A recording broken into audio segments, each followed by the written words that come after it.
तो दोस्तों आप आ गए हैं तो हमारे चैनल को सब्सक्राइब कर लें और साथ में बेल आइकन दबाते समय ऑल सेलेक्ट ज़रूर कर लें। दोस्तों प्लीज़ हमारे चैनल को सब्सक्राइब करके घंटी ज़रूर दबाएं। धन्यवाद।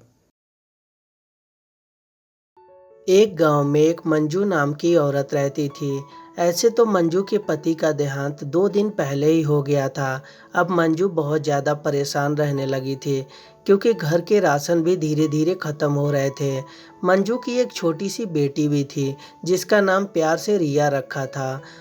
मंजू इसी चीज़ को लेकर परेशान थे कि मैं तो भूखे रह जाऊंगी, परंतु मेरी बेटी रिया भूखे कैसे रहेगी। और ये सोची रही होती है, तभी रिया बेटी मंजू के पास आती है और आकर बोलती है, माँ मुझे बहुत ज़ोर से भूख लगी है, कुछ खाना बना दीजिए ना। बेटी रिया तू बाहर जा खेलने के लिए, तब तक मैं खाना तेरे लिए बना देती हूँ। मंजू ये तो बोल देती है कि बेटी बाहर जाओ मैं खाना बना देती हूँ, परंतु मंजू बहुत ज़्यादा टेंशन में आ जाती है क्योंकि घर में कुछ खाने पीने के लिए चीज़ें नहीं रहती। अब मंजू को कुछ भी समझ में नहीं आ रहा था। तभी मंजू को अचानक ध्यान आता है कि सेठ धनी राम लोगों को उधारी पैसे देते हैं, क्यों ना मैं भी चल के कुछ पैसे उधारी ले लूँ जिससे कि मेरे घर का खर्चा चल सके।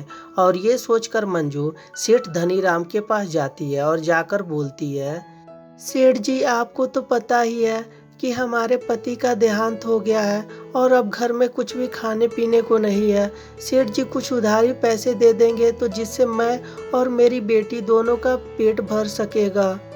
हाँ हाँ, क्यों नहीं। दुख में ही तो काम आते हैं लोग, और ऐसे सुख में तो सभी लोग काम आते हैं। लो मेरे से पैसे और जाओ खा पी के ऐश करो।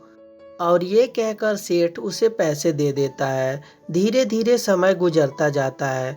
अब मंजू फिर से परेशान रहने लगती है क्योंकि सेठ के दिए हुए पैसे अब खत्म हो चुके रहते हैं। एक बार मंजू फिर सेठ के घर जाती है और जाकर बोलती है, सेठ जी पैसे खत्म हो गए हैं, कुछ पैसे और मिल जाते तो हम दोनों का गुजारा हो जाता। तभी सेठ बोलता है, तुम तो एकदम धर्रा बना ली हो। मैंने तुम्हारी एक बार मदद क्या कर दिया, तुम तो बार बार मेरे पास आ रही हो। सेठ जी समझने की कोशिश कीजिए, गांव में कोई भी ऐसा व्यक्ति नहीं है जो मुझे पैसे दे पाए। आप ही हैं जो मुझे पैसे दे सकते हैं। सेठ धनीराम तभी बोलता है, अच्छा ठीक है, एक काम करो, पैसे तो तुम्हें मैं दूंगा, लेकिन मैं फ्री में किसी को पैसे नहीं देता। पैसे के बदले तुम मुझे कुछ दे सकती हो, तभी मैं पैसे दूंगा, वरना नहीं दूंगा। इस बात को जब मंजू सुनती है तो बोलती है, सेठ जी मुझे तो कुछ भी आपको देने के लिए नहीं है, रहता तो मैं आपको दे देती। अरे कौन कह दिया कि तुम्हारे पास कुछ भी देने के लिए नहीं है। अरे तुम्हारे पास तो बहुत कुछ है देने के लिए, तुम बहाना कर रही हो। नहीं सेठ जी मेरे पास सचमुच कुछ भी नहीं है, होता तो मैं जरूर देती आपको। तभी सेठ बोलता है, देखो मैं तुम्हें सबसे आसान तरीका बता रहा हूँ, इससे मैं तुम्हारी ज़िंदगी भर मदद करूँगा और ज़िंदगी भर तुम्हें पैसे दूंगा, लेकिन मेरा भी एक छोटा सा काम रोजाना करना होगा। तभी इस बात को मंजू सुनती है, बोलती है, जी सेठ जी बताइए, मैं करने के लिए तैयार हूँ, ऐसे भी काम की तलाश में मैं इधर उधर भटक रही हूँ।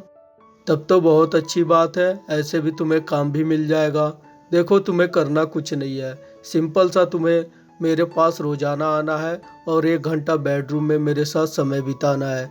इसके बदले मैं तुम्हें रोजाना कुछ पैसे दे दिया करूँगा, जिससे तुम्हारा घर का खर्चा चलता रहेगा। जब इस बात को मंजू सुनती है तो बोलती है, नहीं सेठ जी ये मेरे से नहीं हो सकता। तभी सेठ बोलता है, ठीक है तब जाओ यहाँ से, मेरे पास भी पैसे नहीं है। बेचारी मंजू को अब कुछ भी समझ में नहीं आ रहा था और वो चुपचाप अपने घर चली आती है। तो दोस्तों इसका नेक्स्ट पार्ट चाहिए तो प्लीज़ कमेंट करें और साथ ही साथ हमारे वीडियो को शेयर भी कर दें। और दोस्तों अभी तक लाइक नहीं किए हैं और हमारे चैनल को सब्सक्राइब नहीं किए हैं तो कृपया करके सब्सक्राइब करके वीडियो भी लाइक कर दें और प्यारा सा कमेंट भी कर दें। धन्यवाद दोस्तों।